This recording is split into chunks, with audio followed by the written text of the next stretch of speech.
Hi everyone, warm welcome. Let me know you can hear me loud and clear, and welcome to the e-ink Euros. So as I said on my video in my previous live stream, we are in Europe. We're having a big football tournament, which is one of our favorite things to do. And sorry, I was a little bit late today because England kept us waiting. England made us have the dreaded extra time, which is an extra half an hour, and they just sort of snuck past the team that they were really supposed to just beat easily on paper. So thank you very much for your patience. I just didn't want to sort of rush it and forget to do something, although I kind of feel like I've definitely forgot to do something in preparedness for this. So the way this is going to work, we're going to do these first four of the round of 16 today, the first four matches. So we've got 8 teams, and we're only going to have 4 of those 8 teams today because this is knockout football. That's why it was worth sticking around for today. And essentially what I've got here, if you go to my community tab, you will see a post with each match today, and I'm going to go ahead and go through and talk through something that I have prepared, just a brief sort of comparison of them. It's not going to be a sort of super in-depth comparison. It's just going to be a overview, some of my sort of main conclusions about them, and then you guys are going to vote on, well, sorry, and then in the second half, so football is a game of 2 halves, not 4 quarters like you're probably used to if you're watching from the States. In the second half of each one, then I want to hear your points about it. I want to read your questions. I want to hear your sort of points. You know, no, actually, I think that this is better than what you said, Kit, or no, actually, this is a win for that one over that one. You know, and it really is all coming down to what you think about what you think you would want to buy them for or not, why you would want them. And then you can go ahead and vote at the end of each one.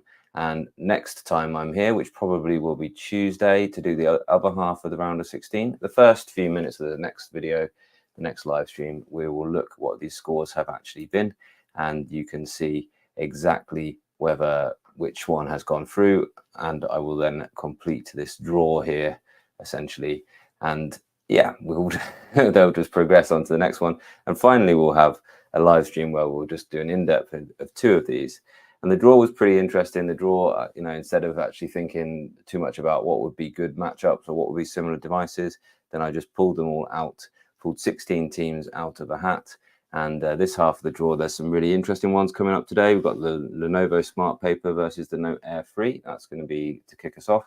The A5X, and I put in brackets 2 because if we get more information about the A5X2, then I think that's going to actually go into that one there. Or if perhaps during this tournament, the A5X2 lands on my doorstep and I can do a actual comparison of what that's really like. Maybe, you never know. I think that's probably in the sort of 2 weeks that this will run, that probably is a bit of a long shot. You never know. But that one's going to go up against the PocketBook Ink Pad Colour, Ink Pad Colour 3. That should be an interesting one. They're different devices, obviously, so you know, but it's your votes that count here. It's not going to be me that's going to decide this time. It's your votes that count. So based on what I say and what you say, then those are the things that are going to make the decision. It's your votes. The Kobo Elipsa 2E next versus the Inknote X, the Big Me. Again, quite different devices. And the Tab Mini C versus the only non-e-ink. I've sort of called this the e-ink Euros, but we've got the only non-e-ink in there, the Lenovo P12 Matte. I think actually when I talk about that, there's a reason why that's in here in the sort of e-paper tablet category.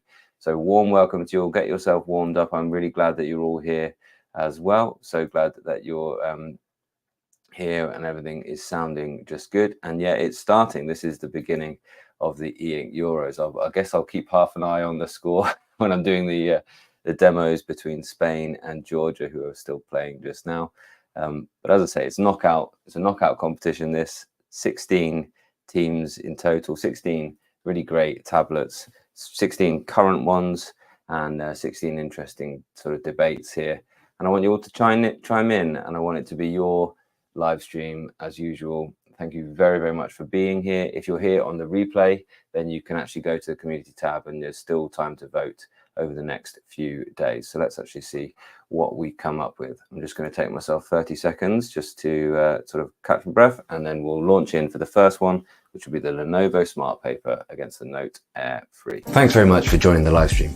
Don't forget to pop your questions in the chat, and I'll get onto them at points during the live stream and at the end in a Q&A session. Supers are available though if you do want to highlight your question, and I will try and get to it a bit earlier. Thanks so much if you're watching this on the replay. Feel free to fire in your questions into the main comments section as well, and I'll get around to answering them. If you're watching it after a day or so, you should find it chaptered out, so feel free to skip around. I'm Kit Masters, and this is the Evaluate Everything show. Let's pop over to live Kit. Thank you very much earlier on me, and let's get ready for this first sort of battle here, this first duel between the Lenovo Smart Paper, that's this one here with the Lenovo badge on it, and the Note Air 3. So this is Boox versus Lenovo. Let's see who comes out on top with these two. Now, the first thing I'll say is they've both got a very similar build quality, and they've both got very similar screens as well. They're both this 227 pixel black and white e-ink screen, very similar indeed. And I'll just see if I can sort of match up those front lights a little bit, and you can see how similar they are. I think in a way actually the Lenovo's does look a little bit whiter, but you know, I think that's possibly because the LEDs are slightly different. But they're both a nice aluminium build, really quite nice builds, both of them actually. I really do like the look of the Note Air 3. I think ever since the Note Air 2, then that was sort of finished, the Note Air 2 Plus, then they've been getting it just right, the look of these Note devices. And the Lenovo, the thing that it really does have going for it is the premium build quality. It is, you know, as you'd expect from a big company like Lenovo, they managed to get the design, the textures, just so, you know, it's really nicely put together. There's never anything like creaky or anything like that. There's never any large gaps. It is a really nice build. And they are both in really nice cases. They're really nicely put together cases, really nicely thought through cases. I think possibly, well, okay, I like the pen garage here. I like the fact that the pen sits snugly in this little garage here on the Lenovo. It is always kind of been a bit knocked off here. They have put in a little strap there that keeps it in place, but sometimes it still gets knocked off like this. But the Boox, in my opinion, the Note Air 3 case actually is slightly better because it has this really cool portrait mode that you can do, which is actually easier than I'm making it seem right now. And I think that is quite a good thing there. It also does have the fingerprint reader for unlock. I don't think that is the case on the Lenovo. It is not. In fact, I haven't even got this one with a pin. And the reason I don't feel I need a pin on this one is I'm not logged into so many services on here. I never ever got the Google Drive to work here, incidentally. My Google Drive, it just seemed too big. It just spent ages trying to index. And I think that's because if e-ink tablets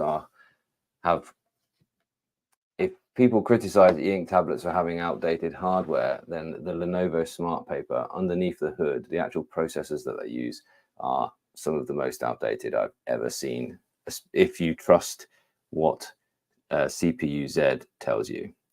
Now, although this does not have the Google Play Store, you can put other apps on here by, you see I've downloaded F-Droid and the Aurora Store by APK, and then I've used those as repositories to download other apps that I might want to use. And so that's how come I've got a CPU-Z, etc. on there. You see, if this is to be believed, then that has a 40nm chip in it, which is, you know, a decade old, if that, right? So that is, I think, a real issue there. But that's not even the beginnings of the issues on this, because the real issues come when it does things like it's forgotten a lot of my notebooks, incidentally. And when you come to actually annotate on top of PDFs, and you notice that, I wonder if this is, because I did have checked that all of these are on the latest firmware just now. I've actually gone through and made sure they're all updated, but it was the case certainly that the notes, oh, they've done it. Have they? No, they haven't done it. The notes don't rotate with the PDF themselves. So although the PDF rotates, and they don't scale either, you can see that is, I mean, terrible. That is really, really a basic thing that should have been solved before now. And that, I think, is the surprise for me with the Lenovo. And I've been covering this and talking about this a fair few times. A device that actually could have been quite good if it just had some basic functionality in terms of its software. If they actually thought about it just for a little bit longer, than really they just thought, well, I heard that the Remarkable 2 is popular. Let's make a really nice looking device with an e-ink screen and let's sort of make it as good as that. They did not. So in my opinion, this is a very one-sided battle here. Over here, you've got a full Android tablet that can do essentially anything that you can do on any Android tablet at all. And you've got the Google Play Store over here, and you are therefore signed into your own Google account. You can download any apps that you own, you can buy apps, you can download any apps at all, and you can work with them here on the tablet. Not all of them work absolutely smoothly on e-ink. They're not all optimized for e-ink, but all of them will be downloaded and you can use them. Okay, certainly, I know this is Android 12, so there might be one or two of the very latest ones that might struggle with that. But you can even do things like work mode in your Microsoft apps. That is a really useful thing as well. Some great things as well. And Boox, they do actually act on feedback from reviewers. In fact, I just did an update just now, and it has loads of things that just little bug fixes. There's another one as well. You can see there's loads and loads in here, which are just known bugs. Security patches have come, up-to-date security patches, changes to Neo Reader, lots and lots of different things, which are constantly being updated. Sure, the software isn't perfect, but at least they are working on it, and at least they are committed to developing it. You can buy a Boox and know that they are going to keep updating that software for the next several years. And I think that's a very, very good thing about this. Quite a small company, really, but they do a good job of keeping their software improving. Sometimes misguided, sometimes, we have criticisms about exactly where they're going with that. There are some other things about these two that, I could point out. I actually quite like drawing and writing on here. It does have a good writing feel. The Notes app is acceptable for a basic kind of notebook. But you can see I seem to have lost some notebooks because I definitely did some lovely drawings on here once upon a time. And they're not here anymore. It does have a nice screen texture. It does have tilt on the text on the it does have tilt on the pencil, which is always cool to see. So you can expect a pleasant writing feel here. Now the tilt, for instance, was there on the Boox until just recently, where they actually removed it, because what it was doing was it was actually crashing the machine. So the tilt is there, but as you can see, this was drawn actually on its color cousin, but this was drawn on the Note Air 3 series, and you can still do some really great drawing and get some really great textures by using the pen tool on here as it is. I do wish they would add a drawing app, of course. I say that quite a lot in the hope that one day they will hear me and actually do that. And the writing feel is also very good on here. It's just as good as anything else. Okay, so that's the first half over, and feel free to chime in and put some notes, some votes on the board there as well. But now it's over to you. What do you guys think of these two devices? Your questions or your points about them? Let's have a little chat about them. Lenovo really missed the mark. They at least not by not at least having Android. So it is Android, and so you can install APKs just like you can now on the Supernote. But they just didn't give you the Google Play Store. And I think that is because they didn't want to do any kind of, they're the type of company that will work very closely with a big company like Google, and they did not want to do anything where they, in any way were questionable about the Google Play certification, for instance. So because it's not an LCD tablet, it's harder to get it certified for Google Play Store. And I think they just wanted to be completely above board, and they didn't want to sort of do anything by the back door in terms of Google Play. But I think that those days of Google Play certification worries are kind of behind us. And now there are lots of e-ink tablets that can have the Google Play Store. But you're right. And that's what when we say full Android, we mean as Google Play Store, and you can just download things and use them as you would expect to. Yeah, you're absolutely right. I think you're absolutely right there as well, Ed, is that they had the opportunity to be a first to market, you're right, with a Windows e-ink. And I think we're a little bit off Windows e-ink still. I think that somebody needs to do a lot of work on making Windows display well on e-ink, and that's a challenge for the future. But yeah, it would have been great. I don't think that Lenovo are out of the e-ink game. I don't think this is the last smart paper we're going to see, and maybe they'll be back with something more impressive. And they continue. One thing I really like about Lenovo, yeah, because I'm a bit of a Lenovo fan as well. It's not the only Lenovo in this little group here, and I've enjoyed using my ThinkPad that I had at work that's now gone. But yeah, the smart paper has been a flop, to say the least, and it doesn't do split screen as far as I can tell. That's our next question coming up there. It does do some basic stuff like Miracast. It's got a little inking mode there. That's cool. So that just allows you to draw on top of things. Yeah, so OneNote and WPS Office. Although they say instantly write on third-party apps that support handwriting, such as OneNote and WPS Office, right? But it doesn't come with OneNote. And they actually say explicitly that you can't put your own apps on here. So, you know, they've designed something and said that in there, you know, and that's how disjointed that software system is. Whoever is doing the thinking around Lenovo e-ink is really doing not doing a good job there, not doing a good job of joining up the dots there. They've said you can't put on OneNote, and then they said here's an option that you can have so you can write over the top of OneNote. So, you know, what's going on there, guys? They have put Miracast, you know, all of those things there as well. So cool. A few more things. No worries. Yeah, I think they needed to do that, didn't they? They could have been a good sort of balance between the full Android things and the remarkable things. They could have said, yeah, well, you want a remarkable, but you want a real kind of tech company. You want a big tech company. You want the Lenovo. This device could have killed. It could have been an absolutely incredible winner of a device if they'd have just done a few things differently in terms of the software.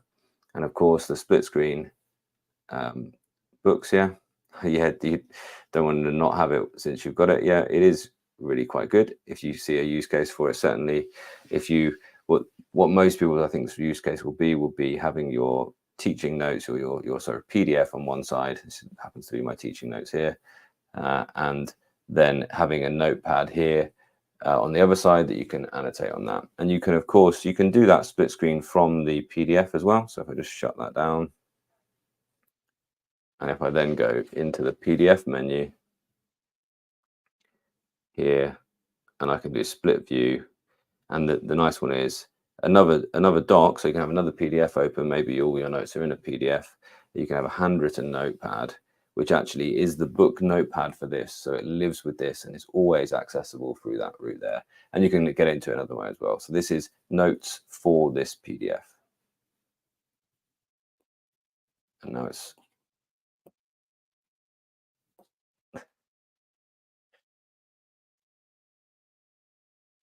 having stage fright. I don't know why that's not annotating.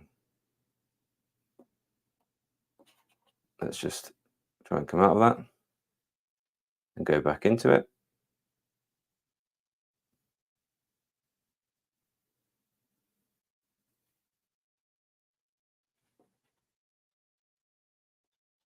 There we go. So that's annotating on it now. So I don't know what that was. That isn't something that I regularly see. Although in a previous live stream that happened with the Tab Ultra when I was using it as well. So yeah, you've been spoiled. Absolutely. Yeah, the pen placement on the Lenovo, but you agree the origami case on the books is really quite good. Okay, so I'm going to take myself another 30 seconds. If you want to just go ahead and go across to the community tab and find the Lenovo Smart Paper versus the books and vote on that now, then that would be really appreciated. Let's see how many goals for each team we've got there. And yeah, then we'll be back with the next bit of competition. The next one, which is the A5X versus the PocketBook Ink Pad Colour. So I will be back in just 30 seconds with the next of our matches tonight, our round of 16 matches. So go ahead to the community tab now and vote, and then be straight back. Thanks so much for watching. Just watching the majority of videos or watching all the way through videos is an amazing way that you can help out with the channel. So thanks so much for sticking around through this live stream. I hope you find it useful and helpful. Let me know though if there's anything that you want to see more of or less of. Don't forget that by hitting that like button is absolutely free, and it does send a message to the algorithm that this is content that people find valuable, and therefore it will help it to spread to more people. So please, before we jump back into the live stream, just scroll down a bit and press that thumbs up. Let's go back to Kit live. Cool, thank you very much earlier on, Kit, and that is very much appreciated if you've taken the time to hit that like and share anywhere. And you know, if you're someone who discusses the ink tablets or Reddit or anywhere, if you can share this out and say, oh look, Kit is discussing e-ink tablets, doing some comparisons as usual. Live, jump on, that'd be very much appreciated. Yeah, you've made some votes on that one so far, and actually, yeah, there has been somebody who is on the team of the Lenovo Smart Paper. I'd love to read in the comments what your sort of reasoning for that was as well, just because, you know, the nice thing about these tablets and the nice thing about these discussions is it isn't a one-fits-all world out there. Okay, so let's go on to this comparison now. So we have the PocketBook, and it's been sat here on my desk the whole time because it does still get quite a lot of use as my desk notes. This is the A5X, this is the original one. And yeah, actually you can see, although they're quite dissimilar devices, they've gone for some quite similar design choices. And they're both this kind of like, you get this kind of cloth feeling covers, and you can buy more leather covers for this one, and you can buy different covers. I've got a different case for this as well, but I really like this half case.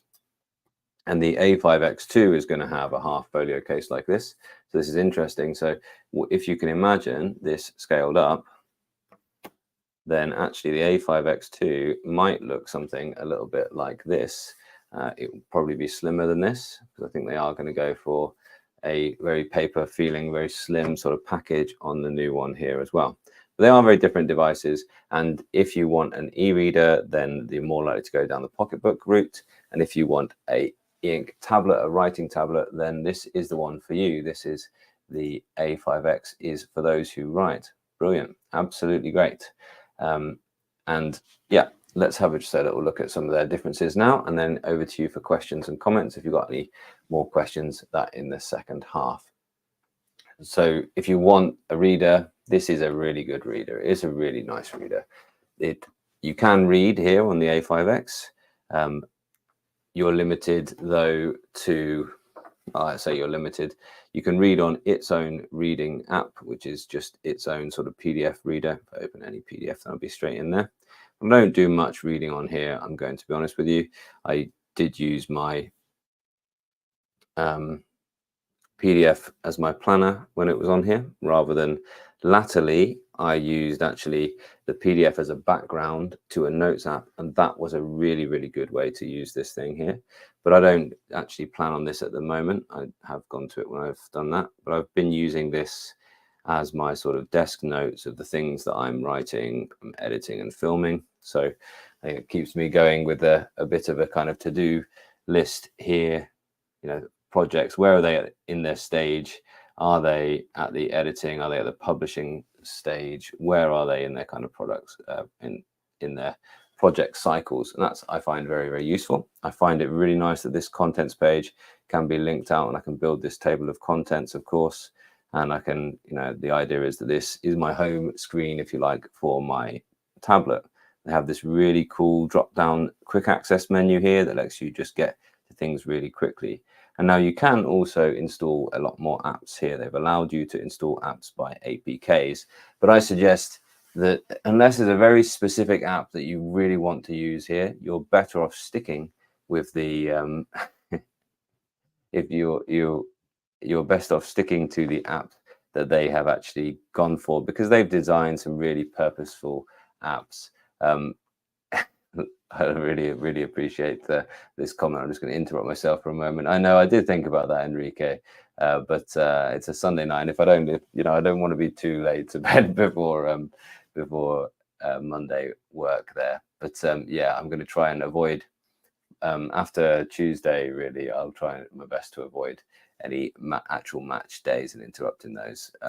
I hope you'll join us for the replay, and I hope Spain are doing okay. But actually, on that note, well, you can actually browse here. I don't know why it's not woken up right now. There we go.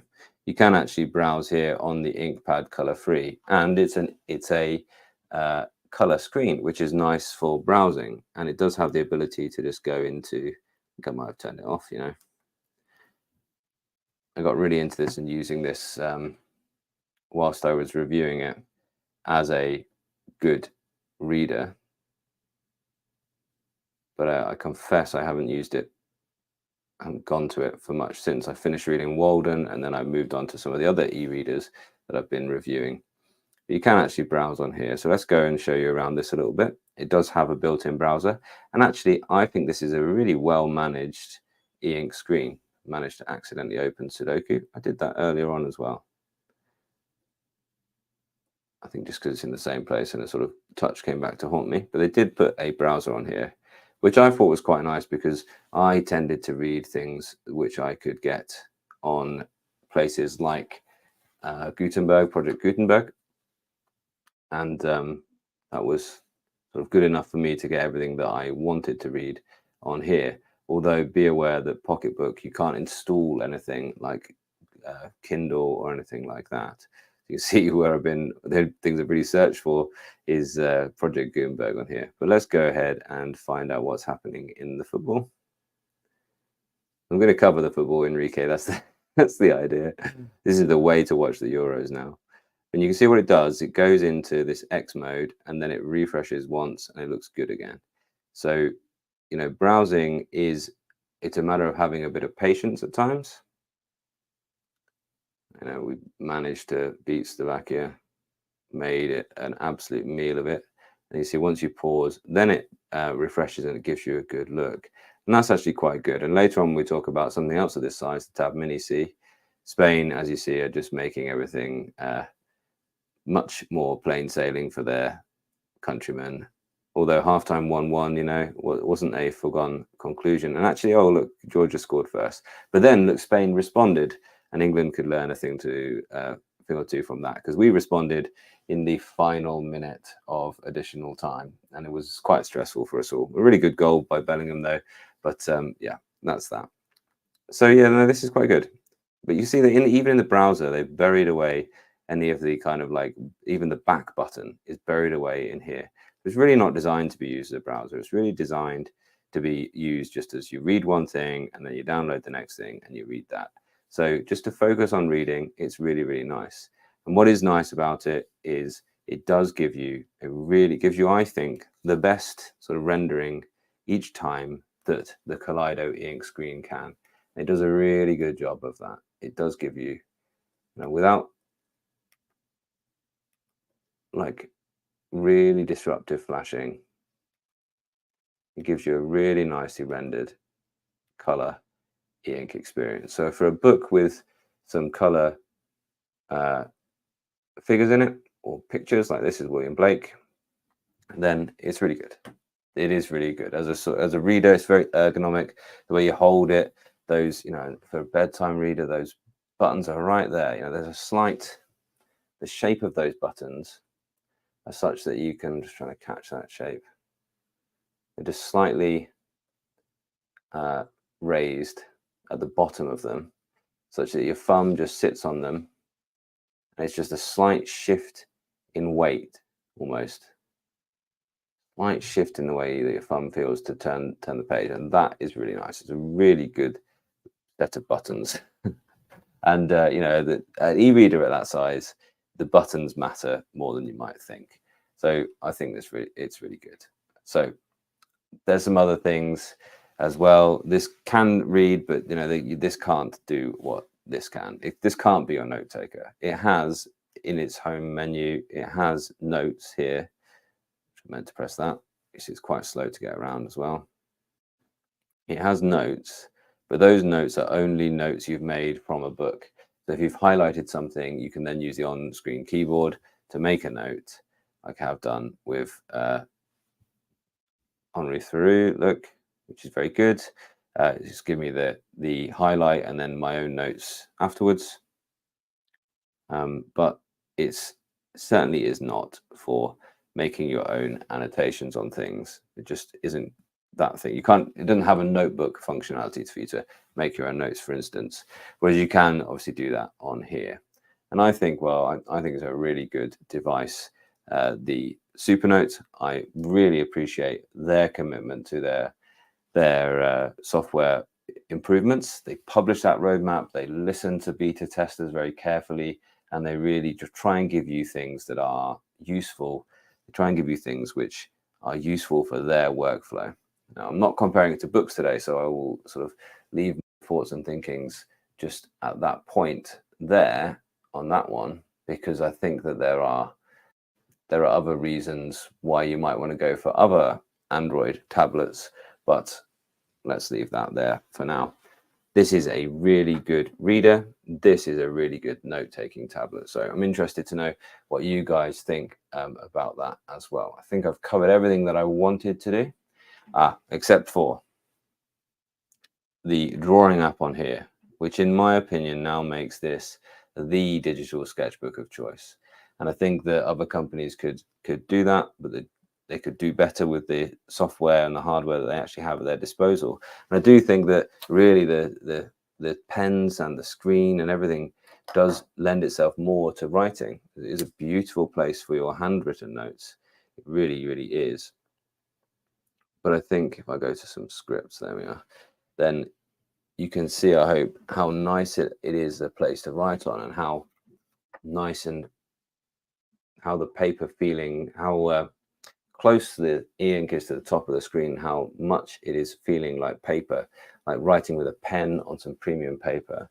That feeling they've gone for is excellent, and it frankly is second to none in the e-ink world, if that is what you're buying an e-ink tablet for. So that's halftime. And let's see what you guys think about this as well, really quickly. Just harking back to the Note F3 one that we've covered. A couple of people, yeah, absolutely. I've always said that the Note F3 does take a bit of a learning curve. So does the Supernote, in my opinion. You do have a bit of a learning curve. There's no real learning curve on the PocketBook, though. So learning curve is an important thing to consider. Just consider what type of user you are. If you're someone who really finds it a bit challenging to actually learn things afresh, then with tech, and isn't interested in learning new tech, then I would steer away from those things with the bigger learning curve. But people are saying, yeah, we're loving the Note Air 3 black and white. Yeah, absolutely. Thanks so much for being a great audience. And other things about this, the A6X2 is in the drawer. It's on the other side of the drawer, so don't you worry about that. I will be covering that. The A6X2 is over here, and it's going to play against the Kindle Scribe in I think Tuesday or Thursday's live stream. I actually decided when I'll do that one, but I'm thinking Tuesday, so don't you worry about that one. Never mind browsing GPS navigation, what I miss from these things. Otherwise, you still need to carry a phone, absolutely. And so e-ink phones, let's hope that they're on their way. I don't know why it's been a bit more challenging than maybe we sort of understand to get e-ink and phones to work well together, but and they haven't been the most successful products out there. So, and I know Hisense have just said they're going to stop doing that. They're going to stop making those phones, and they've never worked all that well in the United States. You know, there's issues with the networks that they support, essentially. So let's hope that those things come in the future. We're going to talk about Boox Super Fresh a little bit later. With the Tab Mini C coming along, and the Pocket doesn't have it. Absolutely.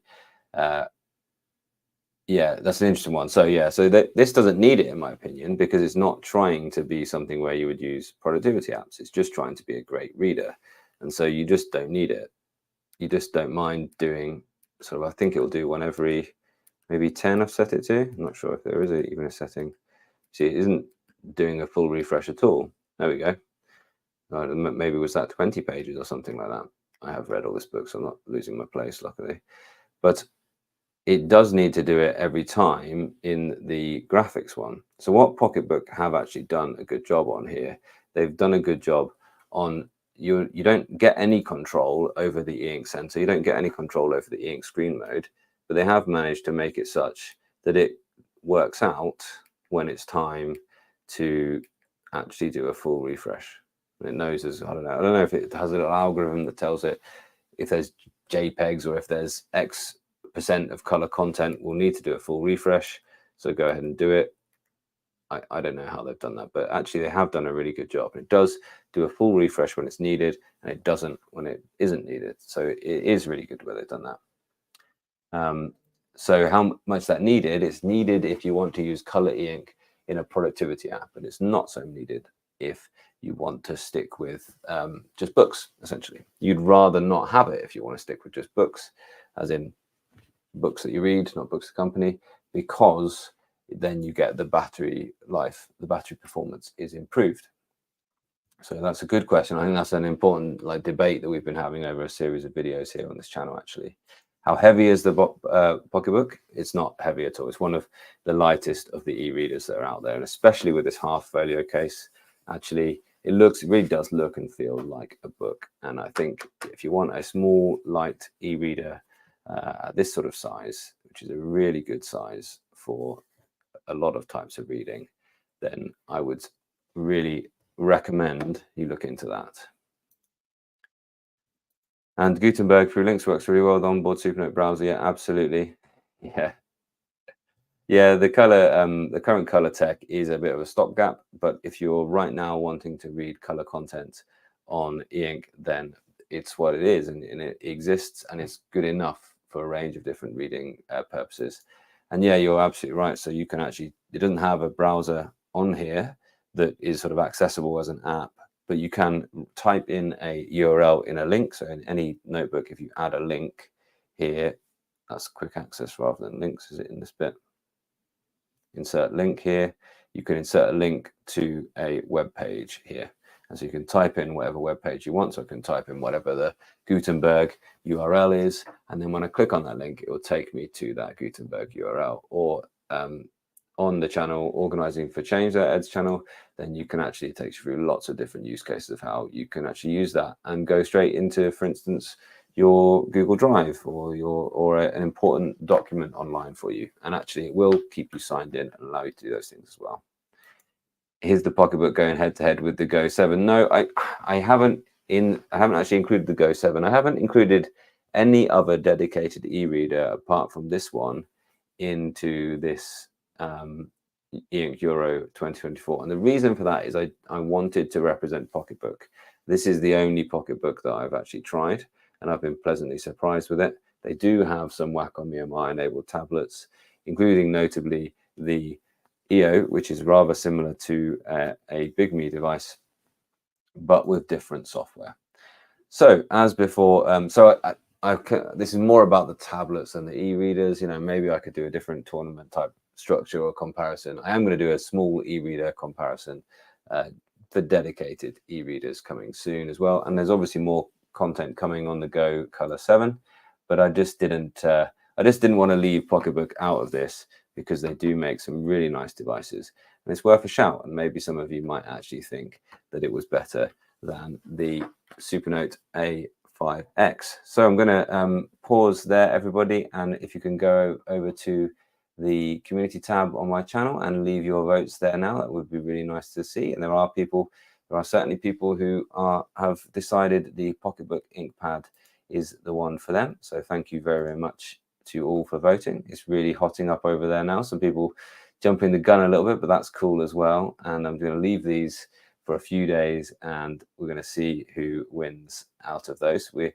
sort of already, you could think, referee just call it and not come out after halftime for this game here between Boox Note F3 and the Lenovo Smart Paper. Interesting. And if you are one of those people, if you notice that actually the majority of people are voting one way, but you are still voting another, it'd be really nice to see your comment under here as why. So yeah, let's get some discussions going, and let's really enjoy this as the bit of fun that it's meant to be here, really. And we're coming back with the Kobo Elipsa 2E, that's the next one, versus the Bigme Inknote X. So I'll get that all set up and I will see you in 30 seconds whilst you flick over to the community tab. And yeah, I will see you after that. So I just dropped the live stream for a few seconds to tell you something which might surprise you. Did you know that most of the people who watch my channel aren't actually subscribed? Even people that are regular viewers. What's that about? No worries, but really, channels like mine, it really does help with the way that robots decide who to send my videos out to. So take a moment to scroll down and check whether your button says subscribed or subscribe. If it says subscribe, then just click it and let's get back into the live stream. So cool, we have next up, we have the Inknote X, Bigme Inknote X, and just want to put them the same way around, I have another thing, and the Kobo Elipsa 2E. So the Kobo Elipsa 2E here on the left, and the Bigme Inknote X. The Kobo Elipsa 2E is actually as close to a dedicated reader as is in this, apart from that PocketBook. It is a really good e-reader, and I really enjoyed using this when I was testing it because I pulled it out of the half case like that, and it just magnetically snaps into the half case there, which is quite neat, I think. And also they've made one end of it slimmer so that when it's in its case, it still lies flat. And actually, it's a well-designed case. And because it's a half case, you've got that lovely texture they've gone for on the back there. This is a plastic, but it's a nice soft plastic. And you can just pull it out and you've got this really nice light thing for reading at this size. And actually, I really did enjoy reading on this. I'd say just to hold it in your hand, it was nicer just to read on this than it was just, it's nicer just to read on this than the Kindle Scribe is, because actually the warmer feel rather than the aluminium, you know, it feels a little bit more sturdy, a little bit less precious with it, you know, a little bit more durable. And then they have this nice pen garage there as well, where your real issues with this start to materialize, which is the pen. And the pen they've chosen is not a Wacom EMR pen. It is the Kobo, I don't know if can't write on this one maybe. It is the Kobo stylus, they've called it. I think I can't do it because it's just a preview for some reason I'm in here. But let's go ahead and write on something. It is, I think it's a Microsoft standard, but it's not great. You see the last sort of few notes I've made in it say it's terrible stylus. And you see, you test out a stylus, oh my word, the difference between where it is and the actual ink on the screen is huge. It does have a calibration point there, trying to get you really in to see that. At least the notes rotate with the PDF though, which is one up on another device we've discussed. And try and get you to focus on, not my hand camera, focus on the actual ink on the page. Can you see how far away from that the ink is? Terrible. And that's just never happening with a Wacom EMR stylus. And it's, you know, it's acceptable for a few scribbles, but actually this is the Elipsa. This is what they've decided. They wanted it to be a note-taking tablet as well as a great reader. So good reader, but terrible note-taking tablet. And actually, they do have, let's think how to get out of this again in this. Yeah, there we are. They do have the advanced notebook, which is, you know, it's fine. This is an advanced notebook here. Just open it anyway, not too bothered about this now.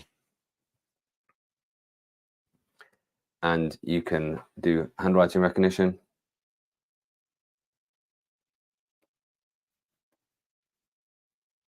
And you don't have to write as big as that. I'm just doing that to make a point. I think if you double tap, it converts. But you can see they didn't get it for a start. Can edit it. Just scribble it out like this. And write a bit neater. Oh, I've accidentally pressed the highlighter button there. It's just, you know, it's just not there.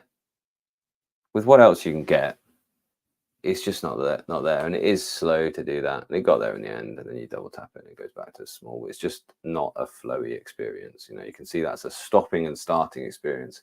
And whereas the A5X and the A6X2 and all the Supernotes have it automatically recognizing in the background, you know, you're not interrupted as you're handwriting, and you can pretty much expect it to get most words correct and one sort of time through as an edit, and you'll polish those up, and you'll have a great, perfectly organized bit of text, perfectly recognized bit of text. You know, it just doesn't have that. So very different tablet over here. You know, actually, if this was just a Jewel on specs, I have to put the password in, I think, because it's turned off since I last did. If this was just about specs, if we were just comparing these things on paper, this one over here, this might have a place to win this whole tournament, because actually on specs, it's got a lot of good things. It's got Wacom EMR, it's got the latest Kaleido free e-ink screen, it's got a really good processor, it's got good battery life, it's got 2 cameras, it's got a fingerprint reader, it's got an SD card slot. The international version of this also has 4G, but they've stopped sort of admitting that is possible here. So, you know, the Inknote X is a really good device, actually, but there's just something, again, possibly why it is a good comparison with this, again, where your flow gets interrupted, and it isn't this kind of elegant device like some of the other e-ink tablets are out there. It isn't this thing of beauty. It's a good design, but it's not super thin like some of the other devices we've been getting used to on this channel recently. And the pen is this. So I actually heard someone say this was their very favorite EMR pen, which is, you know, totally valid. But I think it's chunky. I hate the shininess of it. Like, and these buttons I never use, just accidentally press them occasionally. There's a Bluetooth receiver there. Basically, it's just like, but again, that could be really useful to you. And it's clear they've designed this pen with a presenter in mind, because they've put a laser pointer in as well. And I just think you're going to shine that straight into your eyes. And you could actually be presenting with a PDF maybe, and you could use these page turn buttons on here to advance your PDF that you were sharing with somebody maybe. So there is lots of uses of this, and they've called it the AI Note, and they've tried to go down, well, this is your sort of ultra techie version. It's not like designed to be like paper, but it's just for an e-ink tablet as a kind of productivity machine. But I think then they haven't gone as far as maybe Boox have gone by giving you like a keyboard as well. So Kobo e-reader is a lovely e-reader with the ability to write on it. And I think if you are in the Kobo ecosystem, then I think I do recommend this. If you have all of your books in Kobo, then I think, you know, this is probably still the e-ink tablet to go for, really. Unless, of course, you want to stick with a Android tablet like this, because of course here on the Inknote X, on any Boox device like that, you can just go ahead and install the Kobo app.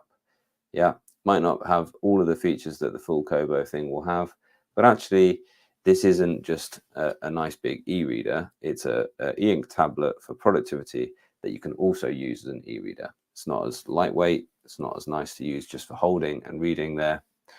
There we are.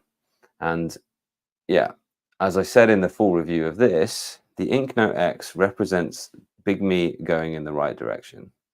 They've been on a bit of a journey. Here's a little bit of the journey that I've been on recently. So Narcissus and Goldman, look, is a Hermann Hesse book, absolutely brilliant book. And yeah, if you know that book, then you'll probably get the St. John reference there as well. So I was just exploring using it for drawing before I took it on a bit of a sketching day, and I really enjoyed it. Really enjoyed sketching with this thing in London for that day. This is a Raphael thing here as well, and the colors suit this really nicely, actually, this kind of brightness thing there. So there we are. I think the thing is, they are, you know, every time I sort of reach for this now, and every couple of weeks when I boot it up to test something new out, you know, they have done an update. You know, they're constantly telling me, we've changed this, we've updated it, we've made our algorithm better. And yeah, they have improved it, and it does get better every single time. And actually, I think I'm right in saying, and I haven't done as much in-depth testing as someone like Jeffrey Moss, and you should head over there for some really in-depth statistics on the battery use of these different devices. I think I'm right in saying that their little super refresh equivalent, which is called auto clean here, which is on in the default mode, is quite good. It's not the world's greatest auto clean mode. I don't think it is as good as the Boox Super Refresh, but you haven't got as big a penalty in terms of the battery life as you do on the Boox device. So actually it is quite good. Let's see if there's been any more scores in the football, if that's full time now. I think Georgia have done well to get to where they got to. In any case, but just to see this, actually, I mean, that is really quite good. You know, it's got a good refresh rate in terms of, you know, scrolling there. Does a good job of cleaning up most areas apart from the deepest blacks and the color areas. Spain beat Georgia. Yeah, there we are, 4-1. Cool. So that's all done. That's what you'd expect from a major country against a lesser footballing nation, not a lesser nation necessarily, but, you know, in terms of their footballing history, you'd expect Spain to cruise to victory like that, and you'd have expected England to have cruised to victory as well. There we are. You see, this is good, and you haven't got quite the same penalty in terms of the Boox Super Refresh in terms of the battery life. So I think it's pretty good, actually. I don't think it's a serious contender for top spot in this competition, or in my sort of top 10s that I will do soon. I'll have another updated top 10 in the not too distant future, because there's been a few releases since my last one. But yeah, I mean, this is good, right? That is, if you want to do things like browse on your ink tablet, there's a lot to like here, and you've got the power to make it work well. You know, it's pretty impressive, right? I personally think it's probably got enough to beat the Kobo, but well, let's see in the second half what you guys think of this, and then we'll move on, and you can do your voting. Interested in reach out, start reviews from dedicated e-readers. Yeah, I'd like to see the Go 7, for example.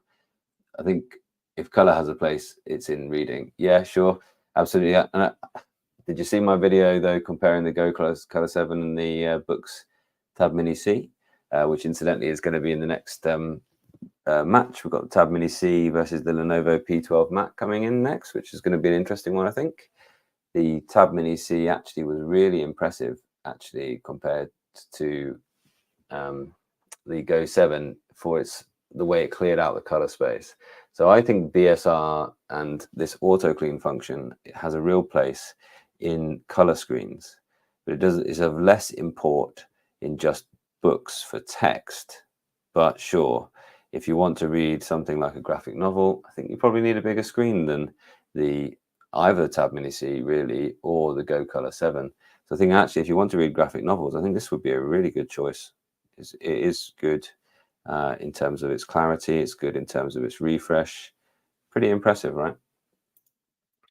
Does it seem? It certainly does seem like note taking is an afterthought for the Kobo. Absolutely, but that's what you probably, you know, you can forgive them in a way because they're an e-reader company that are just deciding, well, these bigger ones are popular, aren't they? Let's get something in that. Let's stick on note taking. I also think that they didn't want to have a device which was $100 more than this. And I think the issue is the Wacom is an expensive technology to add in. And I think that they knew really they'd have to charge more than this. And they didn't want to be up there in terms of the prices of some of the more premium feeling ones. They wanted to still have this kind of, you know, kind of good quality, but not costing the earth sort of badge here, really. And yeah, they went down the kind of eco-friendly and sustainability sort of route. The Kobo looks at 2E, tells you it's made out of recycled materials and everything like that. But I do think you're right. I do think they're a better e-reader company than they are an e-note taking company.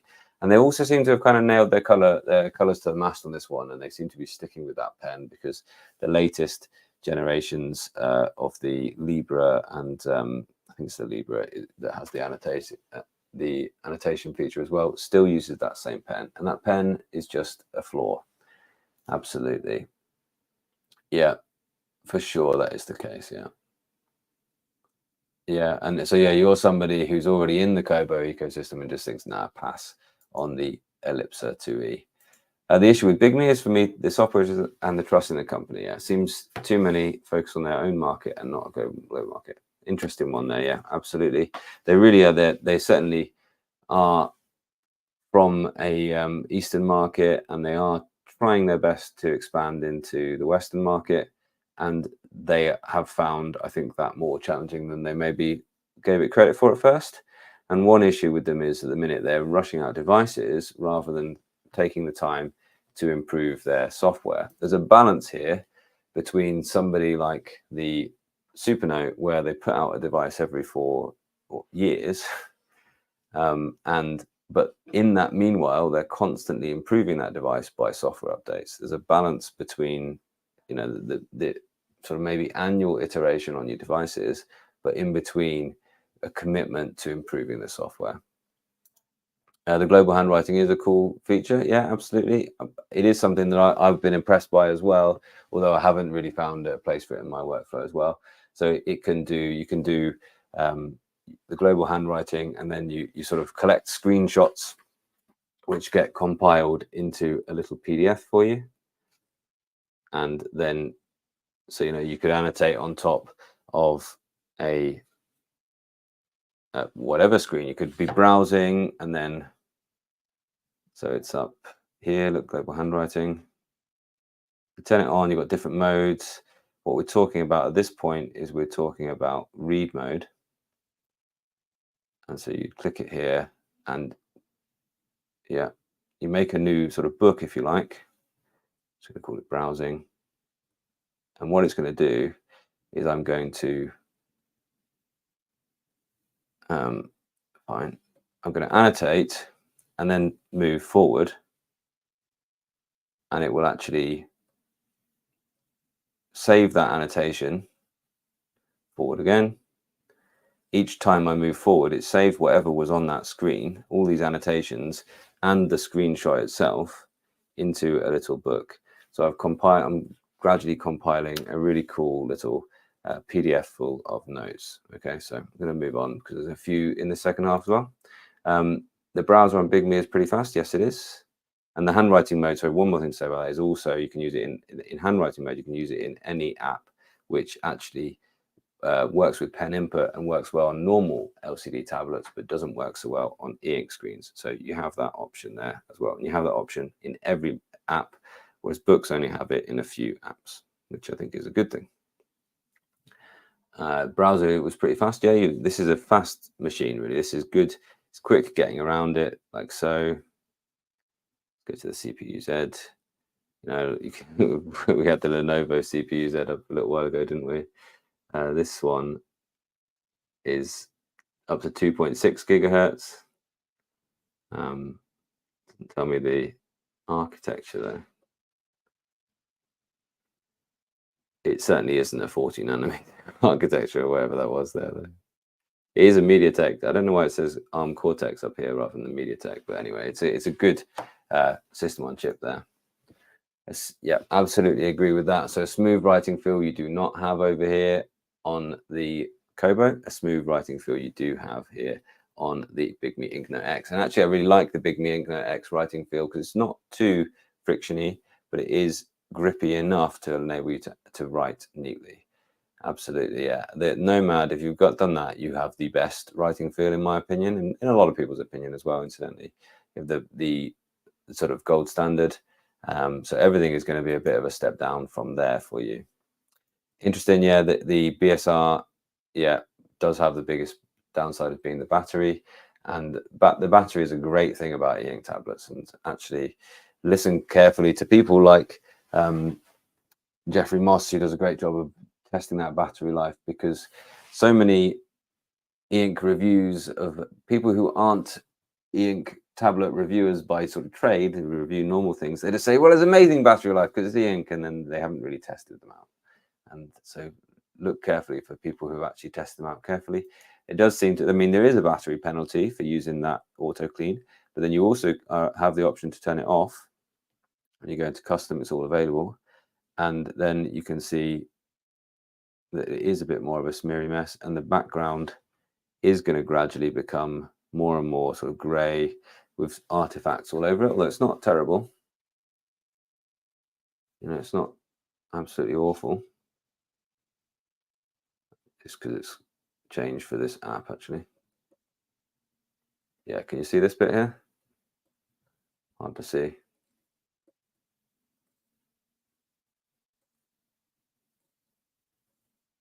Yeah, see all that smeary bits? And certainly in the color areas, getting quite a lot of smearing there. Look at that bit there in the blue. And then if I turn that auto clean on, now move it and it cleans it out. Look in the same place in the blue. It's not improved, it's not got it rid of it entirely, but it's better. And the BSR wouldn't get rid of it entirely as well, the Boox version, but it would get rid of it more than that. Love Kobo, yeah. First entry into modern ebooks. My library is also auto-transferred to them when the Sony shut down. That's cool, yeah. Yeah, absolutely. And you're right, like it is a different device you're buying. If you're buying something with a pen, it is a different thing than an e-reader. If you're really looking to read, though, on something on a big screen like this is a good device. And if you can find one at a good price, because it is, the other thing I meant to say in my bit was actually price-wise, this is a much cheaper tablet than the Inknote X's. But Big Me represent good prices in the, so the Kobo is much cheaper than the Big Me Inknote X's, but Big Me represent good prices in the world of Wacom EMR and full color screens and all of those things. So there is some good things about that in terms of the price over here with the Big Me. Cool. Ruby's up for trying the Big Me. Yeah.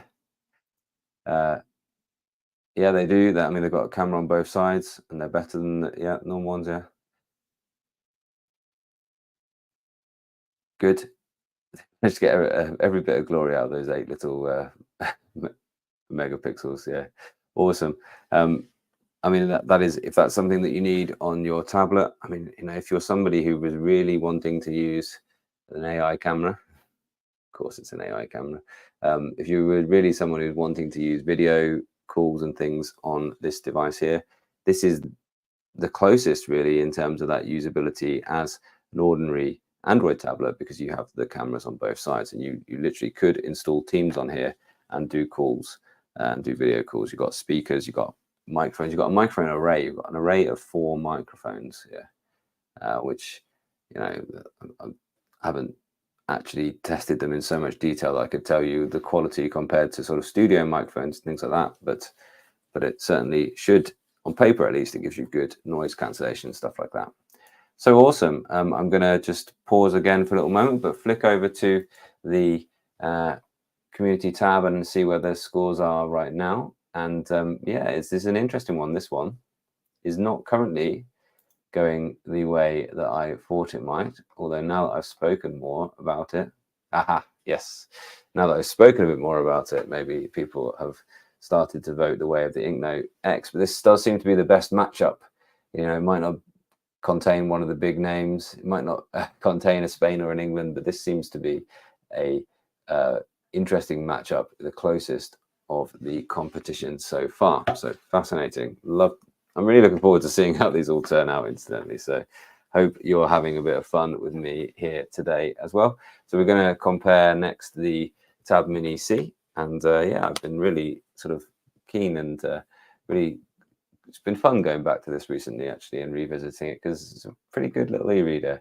And we're going to have the Lenovo P12 matte, and that is the 4th match in this one here. And I'm just going to give myself 30 seconds to get that set up, and then we'll fire on with that. Thanks so much for joining the live stream or for watching the replay.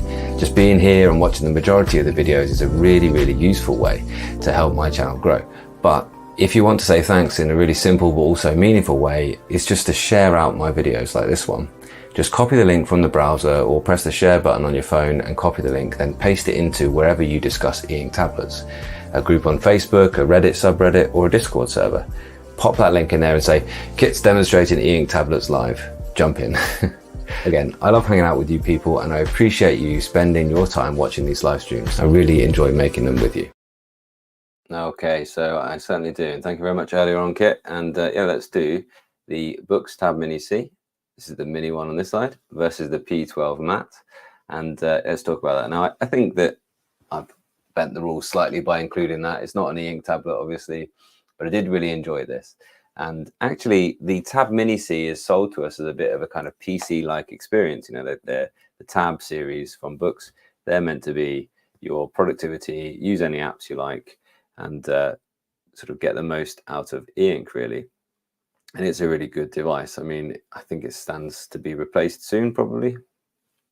But did you see that? The way it just got rid of the ghost of the apps there. 11 nanometer chip, so not the world's most up-to-date chip there as well, and only up to 2 gigahertz. It's still an octa-core, it's still a Snapdragon 6 series, so not a bad chip at all. This, the Lenovo Smart Paper, it's got a case for being called an e-paper screen, really. And one reason I wanted to include it is because I actually think it's a form factor that would work really well with an e-ink screen. And it's an e-paper screen, it's an LCD screen, but it's got this kind of matte texture on top. And let's go ahead and go to browsing on it as well and just sort of see what that looks like. Go to the Beeb. And I don't know if we can see this goal here. You know, at least now you can go ahead. Oh, it's gone to live. I don't want to do that then. At least now you can have something with an e-paperish kind of feel, but it's got. That's an advert, right? But it's got that kind of matte texture for writing on, and it's got. Oh, we just need to see the goal then. And it's got a matte look about it as well. You know, that right at that depth, that must have been some moment for the young man. Absolutely brilliant player. Well done him. You know, coming up when you needed a big, personality there to actually have that in you to do that overhead kick. What a finish. And for me, it's been using OneNote on here that's been the real pleasure. However, you can see that I've done a lot of my teaching using it. However, I think just at the end of the day, you realize that you've been staring at your laptop, you've been staring at the big screen, the big LCD screen at the front of the room, and when you've been using your notebooks, you've been staring at another LCD screen. But there's something to be said for this size, because really this 7.8-inch screen isn't really big enough to do all of this. And I actually, I have got OneNote installed on it, but I haven't been using my OneNote on here all that much. But you can see you just aren't having that kind of level of real estate for getting around here on this tablet here. I don't know why it's trying to open there. So go to draw, and sure, okay, I would probably work with this in fast mode, and it does have a little sort of handwriting doodah where it can sort of pretend to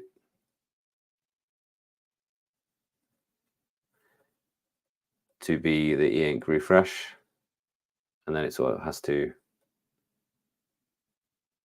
print into the app. This is akin to Bigme's handwriting mode, but you can see there, even in the kind of balanced mode, it's not such a nice experience of zipping around there as it is on the Lenovo here. Okay, so other things about it, well, the Tab Mini C has the Wacom EMR, which is excellent, and the Lenovo has its own kind of, I'm not sure which standard this is. It isn't a, I think it probably is the Microsoft standard. I think I remember them saying something that they're quite cagey on what they're saying about this. I think this one is their own in-house Lenovo thing, and it isn't as good. It's not as good as Wacom EMR. Oh, it's probably just not charged yet. I haven't charged it recently. That's why. So it's a, like the Kobo stylus, it is one that you have to actually charge up as well. And I think it relies on, I really enjoyed writing on it. And you can see actually my handwriting generally is quite neat on it. And I can show you bits that I wrote with it versus bits that I wrote on my Z Fold 3. You can see, look, I've definitely written this bit here on this tablet. And I've written this scribbly bit over here on my Z Fold 3, where I'm nowhere near as neat. The reason for that neatness is because of this slight matte texture, and it isn't rough. It isn't going to wear down the nib much, or not as much as the other ones will. It has worn it down a little bit, but it is enough texture to give you that bit of resistance such that your pen isn't slipping, and that means that you can write neatly on it. But I also think that they rely on, you know, a lot of the apps have good software enhancement to sort of guess your handwriting, to keep it this kind of nice tapered edges and things like that. Because sometimes when you flick off the thing, you've definitely let go, but it's still finishing a stroke that you were doing. I think they actually, in apps like OneNote, they have some quite clever algorithms to make your handwriting look neat, even when you've just done it. Even when you really haven't made that mark with the pen entirely, if that makes any kind of sense. I don't know, am I making any kind of sense there on that one? And I also really like this, that you get this keyboard to snap in and you can just take it off when you don't want it, and it goes into this PC mode. Now I think this should be the next Boox Tab Ultra, really. Actually, I think it should be this size. This isn't quite the 13.3 inch size. 13.3 inches slightly bigger than it, but it isn't. I'll hopefully show that a bit closer. 13.3 inches, a bit bigger, look. About the same sort of width though, but it doesn't make it, it's not quite the heavy duty kind of carrying of that giant thing around, and it sort of fits into a bit more of a kind of laptopish form factor, rather than it being just maybe a bit too big. You haven't got the same aspect ratio as paper though, but it makes more sense when you flip into this mode here. And I think that this setup here, maybe even using a camera, because it can do, you know, face unlock and all those things here as well. This form factor, this size, actually would work really well with a Boox Super Refresh tablet. So I think, I do think this is a really compelling device actually, and yeah, I like it. I like it a lot actually. If it was this and a e-paper tablet, maybe this and a Supernote, maybe this and a Boox Go 10.3, you know, maybe that would be a really kind of ideal thing if you didn't have to have the high power and you didn't need a Windows machine for all of those things, all the Windows software, etc. So I think that this Tab Mini C, in one respect, it was sold to us as a kind of like, here's your productivity on the ink machine. I don't think it can be that good because it just hasn't got enough space on it to do all those things. And you couldn't certainly put a keyboard case at this size. It wouldn't make much sense, in my opinion. And also, it's a small e-reader, but they had to make it thicker at the back to fit in a massive battery just to really get it through maybe a few days. And this thing is not anywhere near the month-long battery. In fact, when I opened it, it had far more battery. Before I checked, they were all charged up enough to get me through this live stream essentially, and it's just been sat there doing very little. And sure, I could manage that by putting it in airplane mode, and that's what a lot of people do tend to do with these BSR tablets, but then you're managing the battery. And a nice thing about e-ink is you don't have to manage the battery, whereas this generally got me through 1.5 days really of using it at work, if I wasn't using it like the majority of the time, and if I wasn't always in that PC mode typing away, for instance. Then this did do actually a really good job on its battery, you know, actually not dissimilar in terms of actual real world battery performance than this Tab Mini C. So that BSR, there is a real penalty for that. But in a larger device like this, you can have that larger battery. You'd expect it, you know, you're going to be using it a bit more like a PC. You'd expect it not to have that great battery life. I actually think it would make quite a lot of sense. And just recently, I've been testing out e I've been testing out graphic novels, and you know, this screen is one of the best for graphic novels because you can still do the little page turn animations, and you can see it clearing out the color space. It's not getting it perfectly every single time, not in balance mode for some reason, but generally on a BSR device, you can live in this balanced mode and trust it to clear out the color space there. I am actually going further forward from where I was, so I want to actually get back because I am enjoying this book. Yeah, that same panel on the Go Color 7, for instance, is not only a bit too small to love reading it, but also is a bit of a smeary mess. But you see, that was it, immediately, if I turn the page again, initially like, oh no, that's so much ghosting. Then it just sort of clears that up quite nicely, actually. And that is, I think, really, this is the best that a Kaleido e-ink screen has got, is the Tab Mini C on balance. The Tab Ultra C Pro is also very, very good, but that is not for hand holding and reading. But again, I'm anticipating other comparisons, which I'm not making right now. I think I have said most of what I've wanted to say here, except to say that this thing is about the same price as this.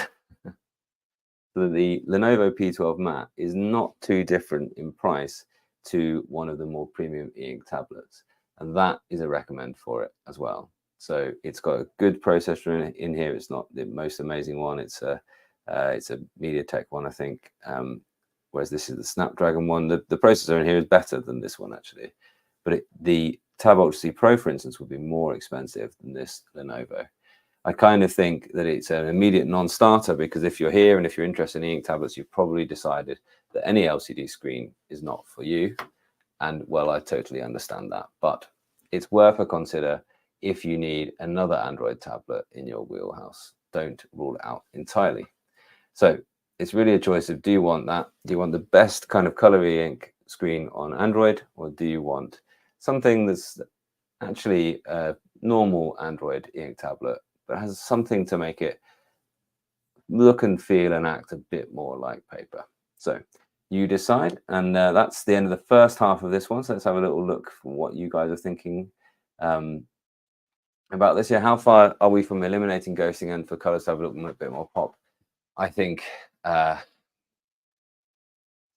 next generation of actual CMYK e-ink, which is to say that this uses a color filter on top of ordinary e-ink, whereas e-ink do have software. They do have screens which are like the 4 colors of the printers use: cyan, magenta, yellow, and black, CMY and K, and those look amazing, but they take seconds to refresh.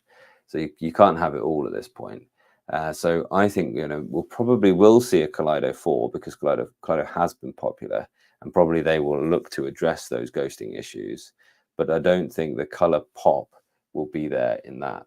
And I think it's really when they decide that they've got a e-ink screen which can refresh quickly enough, and maybe they need to look at a different way of making those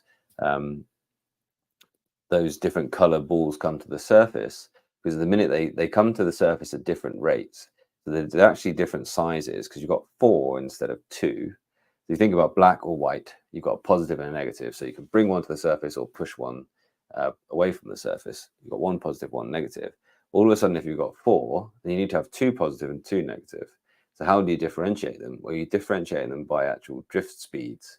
So because the larger ones will actually move through the viscous fluid faster than the smaller ones, you can essentially leave the polarity on for different lengths of time, and then that the smaller ones haven't had time to get to the surface. So it has to sort of do these sort of staged, move the smaller ones first, then move the quicker ones, if that makes sense. So it's a very complicated thing. And it just means that it's nowhere near the refresh speed, and it just becomes a hot, ghosty mess if you try and force it to do that. So yeah, I'm looking forward to the future of that. I really want to hear more from them about what's coming. And I think maybe that type of e-ink just won't have a place in tablets that you want to write on, because or do quick refresh content, because it just isn't going to refresh that quickly. Interesting. I think the issue with Boox and Bigamy is around privacy. Very interesting. I have discussed this in a video where I look at the 4 kind of common complaints about Boox.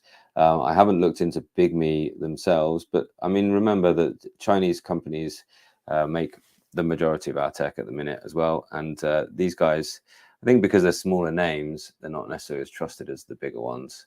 But there's a really good video, if you just scroll down a little bit further on my community tab, in fact, there's a really good video down here, which with this one, from Tools on Tech. Definitely recommend that. You can't see it because under there. This video here, Tools on Tech, and he actually looks at exactly what the Boox device is talking to. Is it phoning home, as they say, and that's worth looking. And his conclusion is, I think you can trust your Boox device, essentially, that it's not doing anything nefarious. That the only time it was going to a sort of Chinese server, it was essentially just doing a little handshake, like, are we up to date at the minute? Do we need to exchange any information? Like in terms of software updates, really, it was like 6 kilobyte files were going backwards and forwards, which is obviously not all of your notes. So this is really, definitely watch that one. I recommend that one indeed. Yeah, sorry, you've gone ahead and answered that one for me, mate. Yeah, good on you. Any more about these ones then? Yeah, they do have very different rules. It's true. Oh, so I've moved further along from this. I think Tammany C is super cool. How much they packed into a small package. It certainly is. Would love to have one. Ultimately, estimate a bigger screen would be more practical. Yeah, I don't think this is the one I would recommend you buy. I would say if you've already got a larger black and white, this is a good shout. It's a good shout just to have there as well. I like e-ink, so I'm going to read a bit more graphic novels and things, do some browsing on here, and it's a good shout there. Or if you've maybe got the larger color one, I think you don't need that if you've got a larger color one, to be quite honest. But we will see. Yeah, absolutely. Certainly the bigger screen was more practical for the comic books anyway. Significant differences between the P12 matte and another tablet with a matte screen. Completely agree with you, but yeah, absolutely. Yeah, I just don't want another LCD screen all of the time, or OLED screen all the time, basically. Good question. I mean, that is, I think, that's the only matte LCD that I've used, so I couldn't really tell you. I mean, I went and tried the iPad in the store just to have a little feel, and I would say this is more matte than the iPad screen is. The iPad screen is, I think, it didn't. I mean, me and the shopkeeper were like a bit more, is that the one with the matte? We were having a bit of a tough time deciding exactly which one had the nano texture on it with the iPads. So that tells you something about it, I think, as well. And yeah, it's not perfect for glare. It definitely does reduce the glare somewhat. But you can't read this in bright sunlight, for instance. It isn't that sort of dual OLED thing that iPad have there as well. But yeah, I'll look forward to seeing some other things. Obviously, the TCL Next paper has something like this as well, and there are other tablets that are coming along with matte screens on them. It's better than a matte.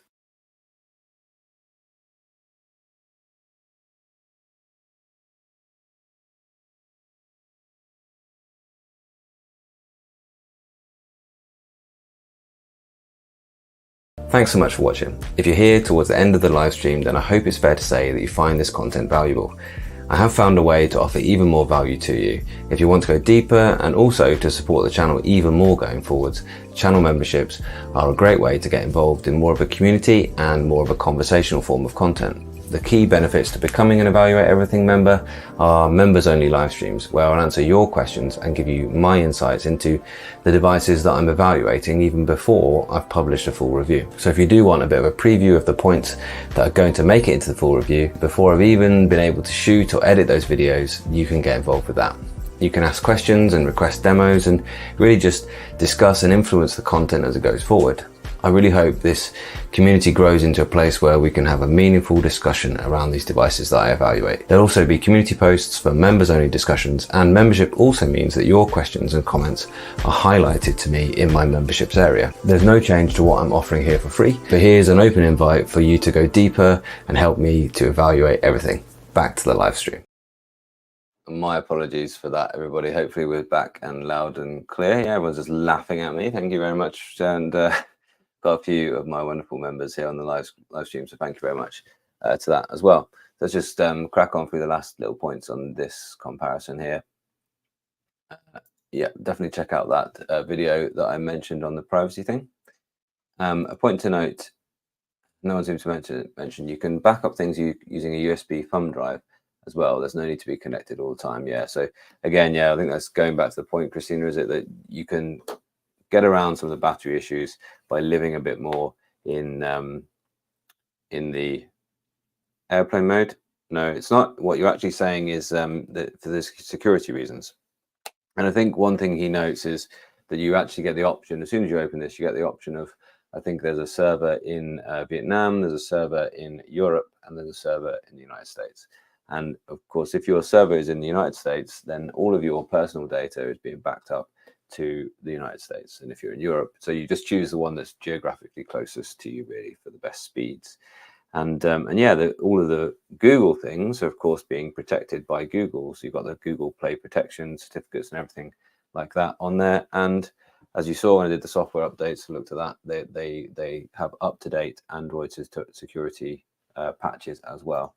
So yeah, absolutely. And if you really have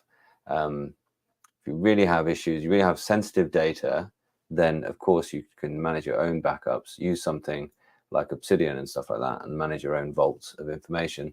And that's the same thing for the big Lenovo's and things like this. You know, you should be well aware of where you're sending your data.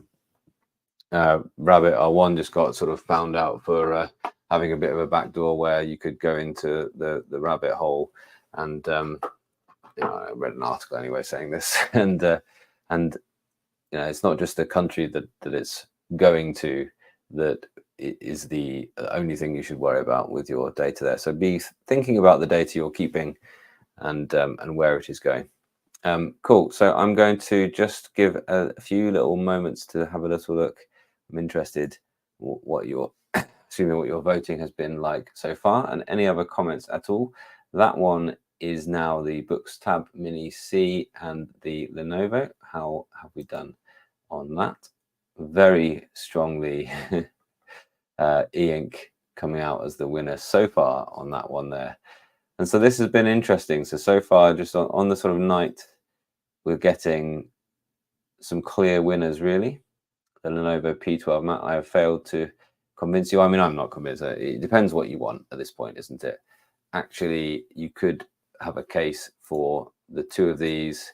This is a really nice e-ink tablet, and this is a really nice Android tablet. You can do most things on here. You can do most things on here that you can on a laptop. You just obviously can't install Windows apps and do all those things there. And it isn't a beefy processor. You know, this is a £300 tablet rather than your couple of £1,000 tablet that an iPad might be. And this is a you know, it's a really good color e-ink reader, the Tab Mini C here as well. But it isn't the Tab Ultra C Pro, for instance, which is a £600 device there as well. Interesting. Yeah, exactly. It is all about your individual uses, but that's what I want you to be voting on at this point. I want clear winners to move on to the next round. So it looks like we're going to see the Tab Mini C in the next round. It looks like we're going to see the Note F3 in the next round. It looks like we're going to see the Big Me Inknote X in the next round. It looks like the Supernote A5X will be through to the next round as well, but we will see at the start of the next live stream. And yeah, I hope that was useful. Anything else you want me to do in these kind of comparisons as well, then do give a little shout out as well. Definitely, yeah, I wish they'd sent out the InkPad EO for reviews. Yeah, I don't know. That's an interesting one. I think that was their first kind of collaboration. I think they're just kind of testing the water there, really. I think I could have pressed harder for that, but I've got a lot of reviews on at the minute. So, and I didn't feel like, I kind of feel like I know what to expect with that one, really. It looks exactly like the Big Me, but it's It certainly is not using the same powerful hardware that current Bigme did. But I think that's a good start. That's a starting place for this collaboration. So if you didn't know this, PocketBook now are part owners in Bigme. So you can look forward to more collaborations between these guys. And they said very clearly, they aren't just going to be sort of silent partners. They are going to be working very closely to improve Bigme's software. And well, they didn't say that specifically, but they're certainly going to be collaborations and mutual sharing of R&D is how they put it. And I think that could be a really good collaboration there. That could be a really good one, especially PocketBook aren't just working with them, they've actually bought something of them. So there's a real stake to get these guys, Bigme, into this Western market. And I think the PocketBook clearly have good ergonomic design, a really nice eye for sort of people who love stationary, love e-ink tablets, and I think that's what they're going for here. And Bigme are really wanting to get there, but they haven't got there yet. And so I think these guys, in the next sort of 3 or 4 years, the next few iterations are the ones that I'm really, really interested in those. But yeah, good point. Definitely a good individual use case. So welcome to Bruce, and it's good evening for me. It's almost 11 o'clock here, so that's that. And lastly, Lenovo P12 matte and a daylight tablet. Yeah, I would like to see that as well. And one comparison I think I will make at some point soon is the Lenovo P12 matte and the Tab Ultra C Pro, because that is the e-ink tablet that can do most like that Android tablet can, that LCD tablet. So actually, I'll bring that, even though it looks like the Lenovo P12 matte won't be advancing forward to the final, which is the only place it could actually meet the Tab Ultra C Pro. But you never know, it might change in the next little while. We might get a whole load of people voting for that. But we will see. So that's been this side of the draw, and we'll get our final conclusions at the start of the next live stream, where I will do all of these matches. So the Go 10.3 versus this one, the Tab X, Kindle Scribe versus A6X2, Note Air 3C versus the Tab Ultra C Pro, and the Remarkable 2 versus the Bigme S6 Plus. So that's another color e-ink tablet down there at the bottom there. And then we'll have one where we do all 4 of the quarterfinals, one where we do the 2 semifinals, and then one live stream for the final. So you can look forward to that. Is that total of 4 more live streams like this. And of course, more content from me coming really soon. And yeah, that offer for members, that's what I wanted to ask as well. If you are a member here on the live stream, let everyone know what you enjoy about this, being a member of the channel. And do also have a little look, because I think you can see the sort of names and titles of the members' videos. Have a look along there, and if there's anything that does interest you, for instance, there's one e-ink tablet Plus, which might interest you to have a little look at. Certainly what's coming along and what's being thought of by different companies as possible sort of form factors that you might like to use in the future. So I will see you all again really soon. Thanks so much for your time.